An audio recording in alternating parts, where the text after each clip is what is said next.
Mereka boleh menang, tapi jangan sampai mereka berbuat seenaknya demi ambisi pribadi.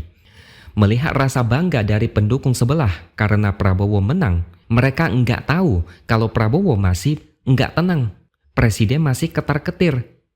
Presiden mungkin berpikir semua langkah caturnya sudah sempurna, tapi ada banyak faktor yang meleset. Terpaksa jalankan lagi langkah caturnya.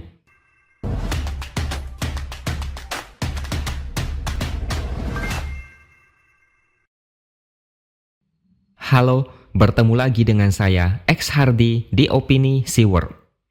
Saya tidak tahu gimana nanti hasil dari real count KPU. Tapi saya rasa hasilnya tidak akan beda jauh. Sulit untuk membalikkan keadaan.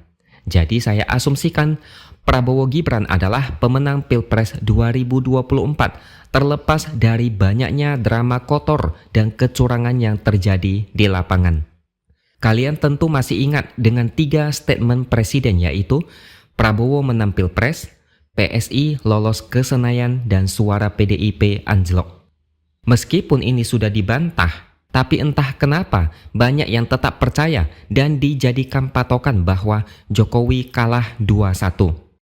Dia mengantarkan kemenangan untuk Prabowo Gibran, tapi gagal mengantar PSI ke Senayan dan gagal menurunkan suara PDIP.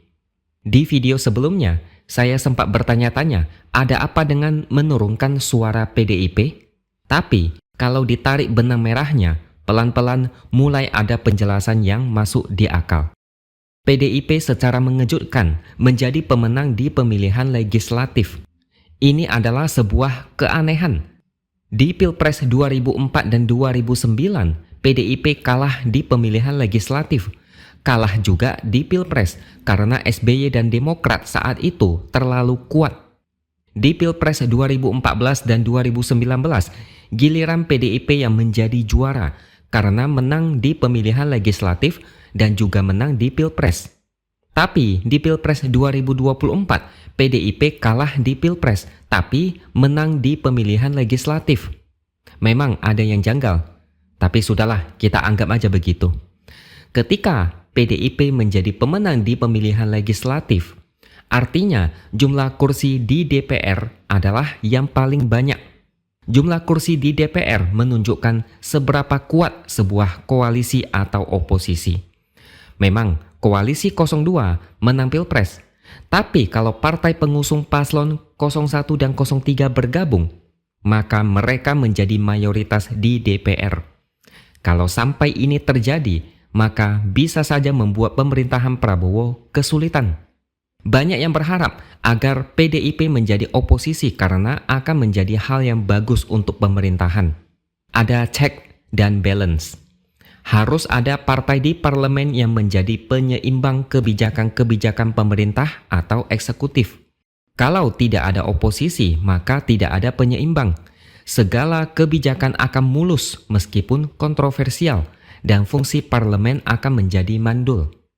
Coba bayangkan, mau meloloskan kebijakan atau aturan dan tidak ada oposisi. Semua bakal gol begitu saja. Masalahnya, kebijakan yang ngawur pun bakal lolos. Di situ kita akan melihat banyak yang pesta pora karena semuanya berjalan dengan sangat mulus. Apapun bisa lolos karena tidak ada yang mengkritik. Makanya Prabowo Gibran masih belum bisa tenang sampai detik ini. Kubu paslon 02 malah berharap PDIP jangan menjadi oposisi supaya sama-sama membangun Indonesia. Prabowo juga pernah bilang mau merangkul semua pihak, termasuk partai di luar koalisi. Sebenarnya lebih masuk akal kalau Prabowo merangkul semua pihak supaya semua ambisi politiknya berjalan dengan mulus tanpa hambatan.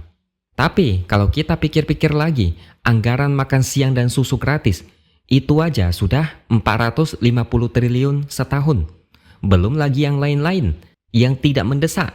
Yang kalau lolos, berapa besar beban negara untuk menanggung itu semua? Kalau melihat kinerja dia selama menjadi Menteri Pertahanan, borosnya bukan main. Kalau tidak ada penyeimbang di parlemen, saya rasa kalian sudah bisa bayangkan dampaknya. Dan pada hari Minggu sore, Surya Paloh dipanggil ke istana untuk bertemu dengan Jokowi. Tapi ada yang bilang Surya Paloh yang meminta bertemu Jokowi. Pokoknya jangan terlalu pusing soal mana yang benar. Dalam politik, kadang yang diutarakan ke publik belum tentu sesuai dengan situasi yang sebenarnya. Surya Paloh disebut meminta bertemu. Tapi gimana kalau misalnya Surya Paloh yang dipanggil? Sama kayak ketika Presiden minta bertemu Megawati. Tapi sempat dibantah, tapi kemudian ternyata memang benar. Sebelum saya lanjut lagi, kalian pasti setuju kalau Jokowi cawe-cawe dalam pemenangan Prabowo Gibran. Kemenangan PDIP di pemilihan legislatif sangat tidak disangka. Coba pikir lagi, mungkin nggak? Karena situasi inilah Jokowi terpaksa cawe-cawe lagi untuk memastikan agar kekuatan oposisi tidak lebih kuat dari kekuatan koalisi paslon 02. Saya tidak heran kalau nanti akan ada rayuan, ajakan, atau bahkan cara-cara yang lebih frontal untuk mencegah agar partai pendukung paslon 01 dan 03 tidak bersatu total. Selama Pilpres, kita sudah melihat bagaimana Mahkamah Konstitusi disetir untuk meloloskan batas usia capres dan cawapres. Kita melihat bagaimana seorang presiden secara tidak langsung cawe-cawe. Kita melihat bagaimana perangkat negara dikerahkan untuk memenangkan paslon tertentu. Kita juga melihat bagaimana intimidasi dan ancaman ditebar supaya mendukung paslon tertentu. Nanti, kalau perkiraan saya tidak meleset, kita akan melihat bagaimana kubu sebelah melakukan apapun agar koalisinya lebih kuat di DPR.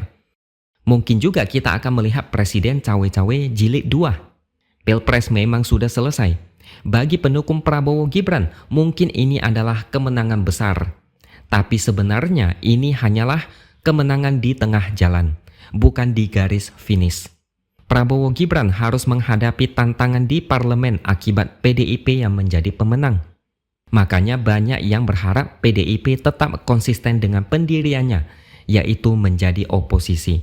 Kalau PDIP ikut bergabung juga, ini akan menjadi tanda kejatuhan PDIP. Karena dianggap sama saja dengan partai yang oportunis, yang ujung-ujungnya ingin mendapatkan porsi kue kekuasaan. Kalau kita melihat bagaimana tindak tanduk kubu paslon 02 dan bagaimana mereka menang, kalian pasti setuju mereka mungkin bisa ugal-ugalan dalam memimpin dan menjalankan pemerintahan. Pemilu bertujuan untuk mencegah yang terburuk berkuasa. Tapi gimana kalau misalnya yang terburuk malah menang dan berkuasa? Solusinya adalah harus ada yang mengawasi agar mereka tidak ugal-ugalan. Mereka boleh menang, tapi jangan sampai mereka berbuat seenaknya demi ambisi pribadi. Melihat rasa bangga dari pendukung sebelah karena Prabowo menang, mereka enggak tahu kalau Prabowo masih enggak tenang. Presiden masih ketar-ketir. Presiden mungkin berpikir semua langkah caturnya sudah sempurna, tapi ada banyak faktor yang meleset. Terpaksa jalankan lagi langkah caturnya. Kalau memang dari awal ada niat untuk menjeblokkan suara PDIP, maka mereka gagal. PDIP sudah banyak belajar sejak dibikin babak belur oleh koalisi SBY di Pilpres 2004 dan 2009 lalu. PDIP bukan partai kemarin sore. Partai ini sudah ada sejak Orde Baru. Diintimidasi, diancam, dicurangi, ditekan, dihajar sana-sini, sudah jadi makanan sehari-hari. Kalau PDIP menjadi oposisi, mereka akan menjadi partai terhormat. Kalah, tapi tidak tergoda untuk bergabung menikmati kekuasaan. Oke, sampai di sini dulu opini dari saya. Subscribe channel ini supaya makin berkembang dan jangan lupa tuliskan komentar Anda. Terima kasih sudah menonton dan sampai jumpa lagi di lain kesempatan.